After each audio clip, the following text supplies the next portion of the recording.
Tools మెనూలో spelling and grammar option click చేసినట్లయితే మీకు ఈ విధమైన డైలాగ్ బాక్స్ వస్తుంది.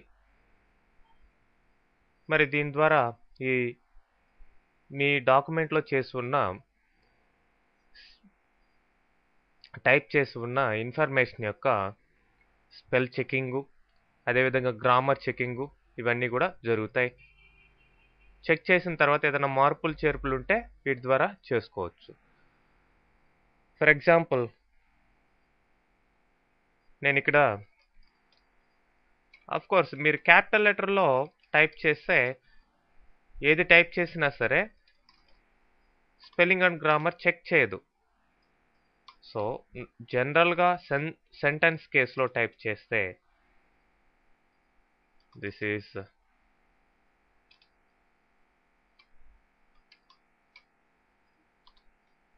That is correct sentence. చూడండి, ఒక సెంటెన్స్ అంటే ఏంది, ఫుల్ స్టాప్ కూడా పెట్టేస్తాం, meaningful sentence. So no problem, ఏమీ ఎర్రర్ ఏమీ చూపించటం లేదు. అదే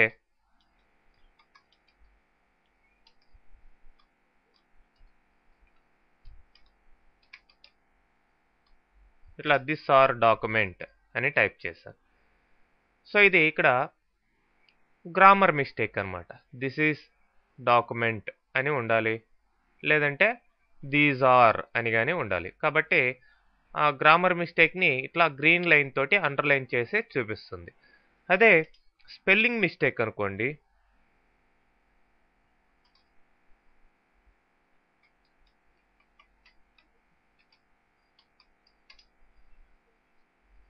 స్పెల్లింగ్ మిస్టేక్ ఇచ్చాను, ఇక్కడ డాక్యుమెంట్ యొక్క స్పెల్లింగ్ రాంగ్గా ఇచ్చాను, ఇట్లా రెడ్ అండర్లైన్ తోటి చూపిస్తుంది.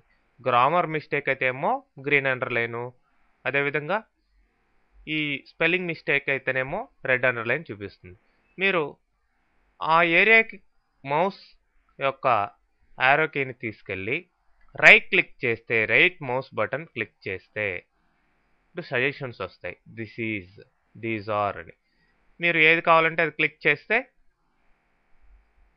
ఆటోమేటిక్గా ఇక్కడ చేంజెస్ అనేది కావడం జరుగుతుంది. అదేవిధంగా స్పెల్లింగ్ మిస్టేక్ దగ్గర కూడా ఇట్లా రైట్ క్లిక్ చేయండి, డాక్యుమెంట్స్ ఇట్లా సజెషన్స్ వస్తాయి. ఓకే, మీరు క్లిక్ చేసినట్లయితే ఆ మాడిఫికేషన్ ఇక్కడ జరుగుతుంది. ఓకే, ఈ విధంగా రైట్ క్లిక్ చేయడం అనేది 1-2 మిస్టేక్స్ ఉంటే మనం అట్లా చేసుకోవచ్చు. అట్లా కాకుండా నెంబర్ ఆఫ్ ఉన్నప్పుడు మన డాక్యుమెంట్ మొత్తం టైప్ చేసిన తర్వాత నెంబర్ ఆఫ్ మిస్టేక్స్ ఇక్కడ ఉన్నాయి అనుకుంటే, అలాంటప్పుడు మీరు ఈ స్పెల్లింగ్ అండ్ గ్రామర్ ఆప్షన్ తీసుకొని 1 by 1 ఇగ్నోర్ అన్నాం అనుకోండి. ఇగ్నోర్ అంటే ఆ యొక్క డాక్యుమెంట్లో ఉండే ఎర్రర్స్ ఇగ్నోర్ ఆల్ అన్నాం, మొత్తం కూడా ఇగ్నోర్ అయిపోయినాయి, ఎటువంటి హైలైటింగ్ అనేది జరగలేదు. అలా కాకుండా ఇట్లా పెట్టున్నాం, చాలా దగ్గరలో ఎలా మిస్టేక్స్ ఉన్నాయి. ఇప్పుడు 1 by 1 చెక్ చేయాలనుకోండి.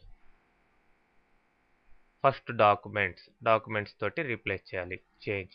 నెక్స్ట్ దాన్ని చెక్ చేస్తుంది, అది అయిపోయింది, చేంజ్ చేసేసాం. రెండోది చేంజ్, అట్లనే మూడోది చేంజ్. సో అన్నీ చేంజ్ కావడం జరిగింది. ఫైనల్గా కంప్లీట్ అని చెప్పేసి ఓకే వస్తుంది. అట్లా స్పెల్లింగ్ గ్రామర్ మిస్టేక్స్ అన్నిటిని కూడా వరుసగా చెక్ చేసుకునేదానికి టూల్స్ కింద ఉండే స్పెల్లింగ్ అండ్ గ్రామర్ ఆప్షన్ మనం యూజ్ చేయొచ్చు. నెక్స్ట్ లాంగ్వేజ్ కింద సిజర్స్ అని ఉంది. ఇక్కడ మనం డిక్షనరీని, వర్డ్స్కి సంబంధించిన డిక్షనరీని చూడొచ్చు. ఫర్ ఎగ్జాంపుల్ డాక్యుమెంట్స్ అనే పదం నేను సెలెక్ట్ చేశాను. దీనికి సంబంధించిన సినానిమ్స్ అట్లాంటివి, యాంటోనిమ్స్ ఏమన్నా చూడాలంటే థిజర్స్ తీసుకోండి. సో ఇక్కడ లిస్ట్ వస్తాయి. డాక్యుమెంట్ అంటే ఏంటి, పేపర్స్ ఇట్లా వచ్చాయి. మరి పేపర్స్ అంటే ఏందో కావాలనుకోండి, దాని మీద క్లిక్ చేయండి, ఐడెంటిఫికేషన్స్, ఇట్లా డాక్యుమెంట్స్, ఇట్లాంటి ఇవన్నీ కూడా వస్తున్నాయి. మరి సపోజ్ ఫర్ ఎగ్జాంపుల్ గుడ్ అనేదానికి కావాలనుకోండి, గుడ్ అనేది సెలెక్ట్ చేసుకోండి. మరి లాంగ్వేజ్లోకి వెళ్ళి features, high quality, good quality ఇట్లా వచ్చాయి.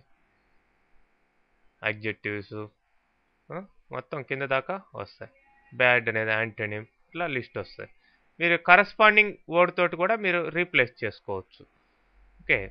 మళ్ళీ దానికి డీటెయిల్ కావాలంటే క్లిక్ చేసుకుంటూ వాటి యొక్క డీటెయిల్స్ చూడొచ్చనమాట.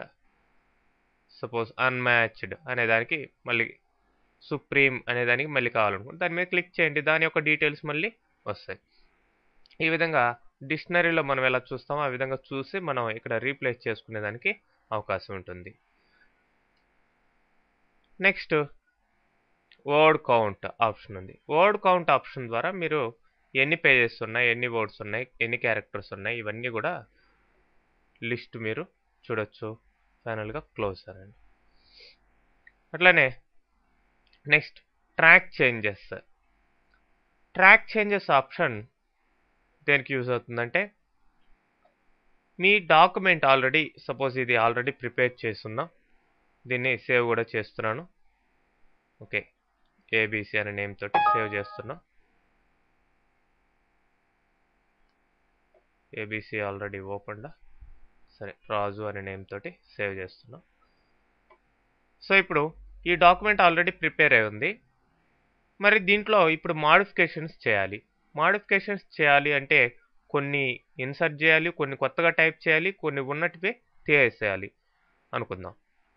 మరి అలాంటప్పుడు ఫైనల్గా మీ బాస్ ఎవరో ఒకరు వచ్చి మీరు చేసిన మార్పులు సరిలేవు, మరి ఇందాక ఏవైతే మార్పులు చేశారో ఇంతకు ముందర అవన్నీ తీసేయండి, ఫస్ట్ ఎలా ఉండిందో అలా పెట్టండి అన్నాడు. అప్పుడు ఏం చేయలేము, అన్నిటిని గుర్తుపెట్టుకోలేం కదా. సో అందుకనే ఇక్కడ ట్రాక్ చేంజెస్లో మీరు పెట్టినట్లయితే ట్రాక్ చేంజెస్ టూల్ బార్ కూడా వచ్చేస్తుంది. ఇప్పుడు మీరు ఏవైతే మార్పులు చేర్పులు చేస్తారో, ఫర్ ఎగ్జాంపుల్ ఎంఎస్ వర్డ్ అనే దాన్ని డిలీట్ చేస్తున్నాం, సెలెక్ట్ చేసాం, డిలీట్ చేసాం. ఆ డిలీటెడ్ ఇది సైడ్ వచ్చింది చూడండి, కామెంట్ లాగా. అట్లానే ఇక్కడ ఒక ఎంఎస్ వర్డ్ అనే దాన్ని ఇక్కడ కూడా డిలీట్ చేస్తున్నాను. మరి ఇక్కడేమో కొత్తగా టైప్ చేస్తున్నాను సంథింగ్. ఆ టైప్ చేసిందంట అండర్లైన్ తోటి ఇట్లా హైలైట్ అవుతుంది చూడండి. సో ఈ విధంగా కొన్ని ఇన్సర్షన్స్, డిలీషన్స్ ఇవన్నీ జరిగిన తర్వాత ఫైనల్గా మీరు ఏం చేస్తారంటే ఈ ట్రాక్ చేంజెస్ టూల్ బార్ ద్వారా ఒక్కొక్క దాన్ని చెక్ చేయండి. ప్రీవియస్, నెక్స్ట్ ఎలా అడుగుతుంది, కర్సర్ ఎక్కడ ఉందో దాని ప్రకారం. ఫస్ట్ ఇది హైలైట్ అయింది. మరి ఇది ఈ చేంజ్ మీరు చేసిన ఈ చేంజ్ అంటే కొత్తగా టైప్ చేస్తున్నారు ఇక్కడ, అది యాక్సెప్ట్ కావాలా రిజెక్ట్ కావాలా అనేది మీరు ఫైనల్గా డిసిషన్ తీసుకోవచ్చు. సో రిజెక్ట్, యాక్సెప్టా రిజెక్టా, ఇది యాక్సెప్ట్, ఇదేమో రిజెక్ట్. చూడండి, యాక్సెప్ట్ ద చేంజ్ సెలెక్ట్ చేసుకోండి, నెక్స్ట్ది. సో ఇది హైలైట్ అయింది. మరి ఇది యాక్సెప్ట్ కావాలా రిజెక్ట్ కావాలా, రిజెక్ట్ అంటున్నాం. రిజెక్ట్ అన్నప్పుడు మీరు ఆ కొత్తగా టైప్ చేసింది కాస్త పోయింది. మళ్ళీ నెక్స్ట్ చేంజ్, ఇది డిలీట్ చేశారు, డిలీట్ చేసింది యాక్సెప్ట్ అంటే ఓకే, టిక్ మార్క్ క్లిక్ చేస్తే అంటే పర్మనెంట్గా అది డిలీట్ అవుతుంది. మళ్ళీ ఇది రిజెక్ట్ అంటాను ఇక్కడ. సో రిజెక్ట్ క్లిక్ చేసినప్పుడు మళ్ళీ అది రిజెక్ట్ అయిపోయి వచ్చేస్తుంది అనమాట. అంటే డిలీట్ అయినవేమో వచ్చేస్తాయి రిజెక్ట్ అంటే, యాక్సెప్ట్ అంటే ఏమో పర్మనెంట్గా డిలీట్ అయిపోతాయి. అదే ఇన్సర్షన్ అయితే ఏమో, ఇన్సర్ట్ చేసి ఉంటే ఏమో యాక్సెప్ట్ అంటే అవి ఉంటాయి, డిలీట్ అంటే మీరు టైప్ చేసినట్టు పోతాయి. సో ఈ విధంగా మీరు ఫైనల్గా యాక్సెప్ట్ రిజెక్ట్ చేసుకొని ఈ ట్రాక్ చేంజెస్ నుంచి బయటకు వచ్చేయచ్చు. ట్రాక్ చేంజెస్ తీసేసేయండి. ఇప్పుడు తీసేస్తే ఇప్పుడు మామూలుగా ఏది చేసుకున్నా కానీ అది జనరల్గా చూపిస్తుంది, కానీ డిలీట్ చేసినట్టు అట్లా మార్క్ చేసి పెట్టుకొని ఏమీ ఉండదు. చూడండి ఇక్కడ దిస్ ఈజ్ తర్వాత ఎంఎస్ వర్డ్ తీసేసాను, నో మార్కింగ్ అట్ ఆల్. ఈ విధంగా ట్రాక్ చేంజెస్ వన్స్ అయిపోయిన తర్వాత మీరు సెలెక్ట్ చేసినట్లయితే అవి ట్రాక్ చేంజెస్ నుంచి బయటికి వచ్చేస్తాం అనమాట. So first track changes select చేసుకోండి, తర్వాత మార్పులు చేర్పులు చేయండి. ఫైనల్గా మీరు ఒక్కొక్క దాన్ని ప్రీవియస్, నెక్స్ట్ ద్వారా హైలైట్ చేసుకోండి. ఏది యాక్సెప్ట్ చేయాలి, ఏది రిజెక్ట్ చేయాలనేది డిసిషన్ తీసుకోండి. ఓకే, అలా. నెక్స్ట్ ఇక్కడ ప్రొడక్ట్ డాక్యుమెంట్ అని ఉంది.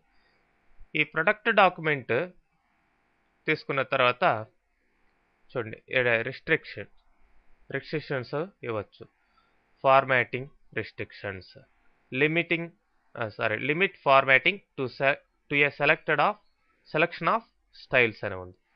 ఇది సెలెక్ట్ చేసుకుని కావాలంటే నెక్స్ట్ ఎడిటింగ్ రిస్ట్రిక్షన్స్ అంటే ఎడిట్ చేసే టైపింగ్ ఇట్లాంటివంతా okay. No changes read only ఇట్లా వచ్చింది.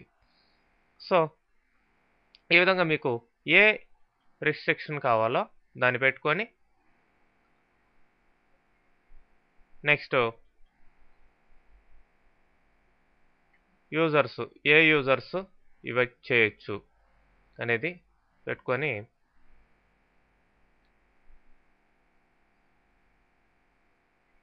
చూడండి. Are you ready to apply these settings? Yes అన్నప్పుడు ఇప్పుడు పాస్వర్డ్ అడుగుతుంది. నేనేదో ఏబీసీ అని ఇస్తున్నాను. మళ్ళీ అదే పాస్వర్డ్ని ఏబీసీ రీటైప్ చేయండి రెండోసారి. ఓకే ప్రెస్ చేసినట్లయితే ఇప్పుడు మీరు దీంట్లో చూడండి టైప్ చేసుకోలేరు. టైప్ చేసుకున్నట్టు కూడా రిస్ట్రిక్షన్స్ తటుక్కని టైప్ కావటం లేదు చూడండి. అదే సపోజ్ ఫార్మాట్ చేయాలి, ఇవన్నీ ఏమైనా డిజేబుల్ అయిపోయినాయి చూడండి మొత్తం ఆప్షన్స్. ఫార్మాటింగ్ రిస్ట్రిక్షన్స్ కూడా ఇచ్చున్నాం కాబట్టి టైపింగ్ కూడా నేను టైప్ చేస్తున్నాను, అంత తేలిగా టైపింగ్ కావటం లేదు. ఏదైనా అయినా ఆ విధమైన హైలైటింగ్ తోటి జరుగుతుంది. మరి ఇప్పుడు అంటే మీ డాక్యుమెంట్ని ఎవరు మార్పులు చేర్పులు చేయకూడదు, డాక్యుమెంట్ని ఎవరు కరప్ట్ చేయకూడదు అనుకున్నప్పుడు ఈ విధమైన ప్రొటెక్షన్ పెట్టేసి మీరు సేవ్ చేసి క్లోజ్ చేసిన వాళ్ళు ఓపెన్ చేసినా కానీ ప్రొటెక్షన్లో ఉంటుంది. ఇక ప్రొటెక్షన్ మనం తీసేయాలనుకోండి చూడండి ఇక్కడ స్టాప్ ప్రొటెక్షన్. ఇప్పుడు ఆ పాస్వర్డ్ ఇవ్వాలి, ఇంతకు ముందర మనం ఇచ్చిన ఏబీసీ అనే పాస్వర్డ్. ఓకే ఇప్పుడు మామూలుగా మీరు టైప్ చేసుకోవచ్చు, డిలీట్ చేయొచ్చు, ఏమైనా చేయొచ్చు అనమాట. అన్నీ ఇప్పుడు ఫార్మాటింగ్ అన్నీ కూడా జరుగుతాయి. ఓకే సో ఆ విధంగా ప్రొటెక్షన్ మీరు పెట్టుకునే అవకాశం ఈ ప్రొటెక్ట్ డాక్యుమెంట్